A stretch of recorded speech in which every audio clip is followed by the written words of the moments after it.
you can relate. You see something you think you love at the store, you instantly buy it, but then you don't end up using it as much as you thought you would.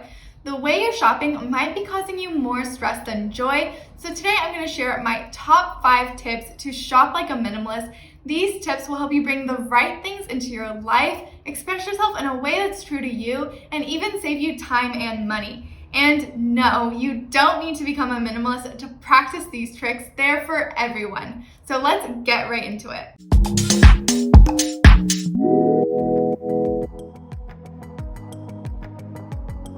Take the time to think and plan before buying. Basically, don't shop for the sake of shopping. Trust me, I've been there. I used to scroll through my favorite online shops just for fun, but usually this leads to unnecessary spending.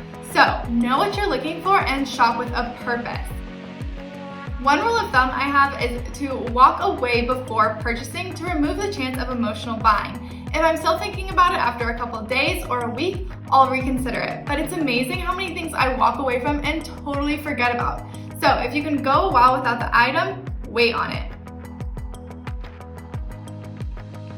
Stop following trends. Whether you're shopping for clothing, accessories, or for your home, this is so true.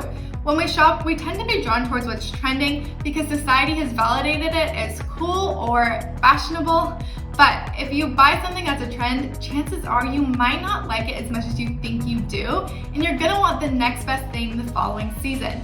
This leads to unnecessary waste, extra work that you don't need, and money out the door.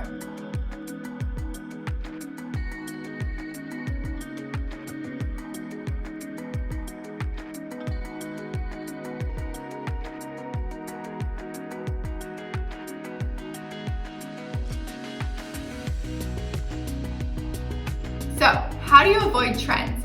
You have to define your personal style. You can do this in a couple different ways. My favorite way is by going to your local flea market or vintage store and see what you naturally gravitate towards. Places like these have a variety of items ranging from all different time periods, so you can see what really resonates with you.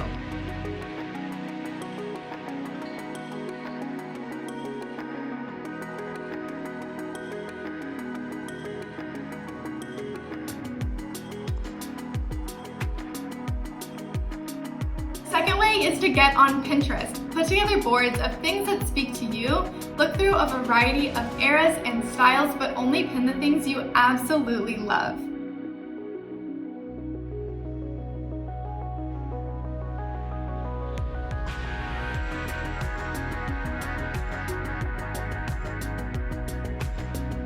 Look for timeless pieces. What's the opposite of a trend? It's timelessness.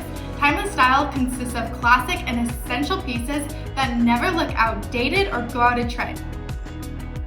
If you stick with pieces that will stand the test of time, then you won't have to update them as often, if ever. For your wardrobe, think of things like a great pair of jeans, the perfect white t-shirt, a well-fitted blazer, a button-up, maybe even a fun faux leather jacket. For your home, stick with clean lines, natural elements, organic shapes, classic furniture pieces, and neutral colors.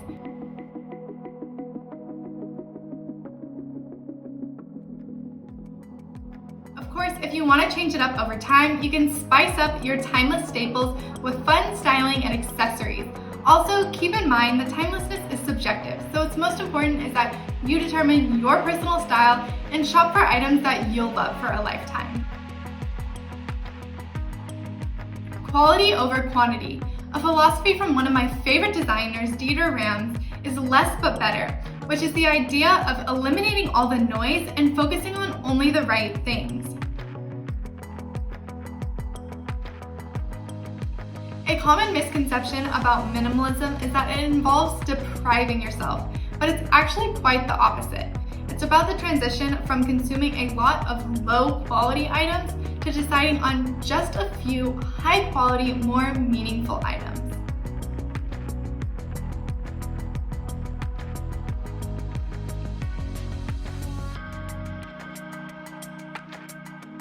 Look out for things that are well made from high-quality materials and long-lasting fabrics. They'll stand up much better against the standard wear and tear of regular use. Of course, high-quality items do cost more, but by buying less all around, Hopefully you'll be able to save up for something that you really love and that will last much longer.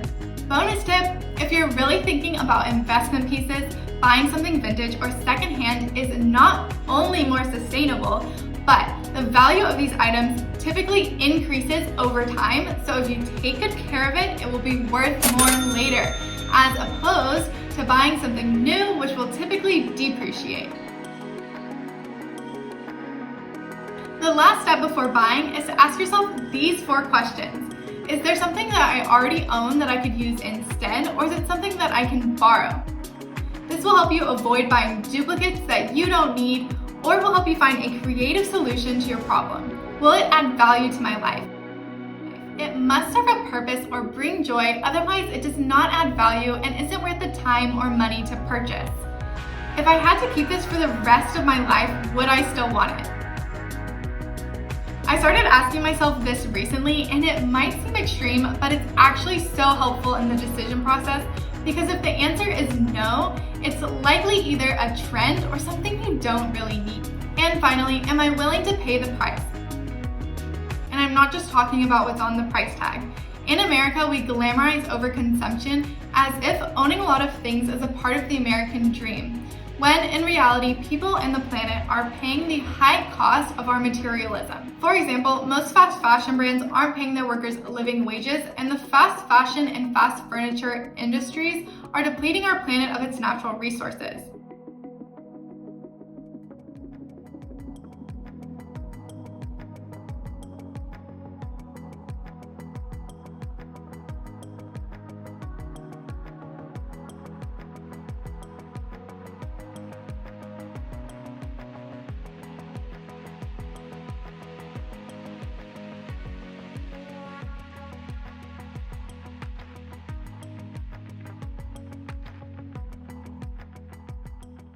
Okay guys, I hope these tips help you find your inner minimalist. Let me know which ones work best for you. And if you're looking for some minimal, sustainable goodies to add to your everyday routine, be sure to check out my small business, Mindful Goods, and you'll receive an order packed by me right here in this office. I'll also be linking some other great resources for shopping intentionally in the description. So if you like this video, be sure to give it a thumbs up and subscribe, and I'll see you next time.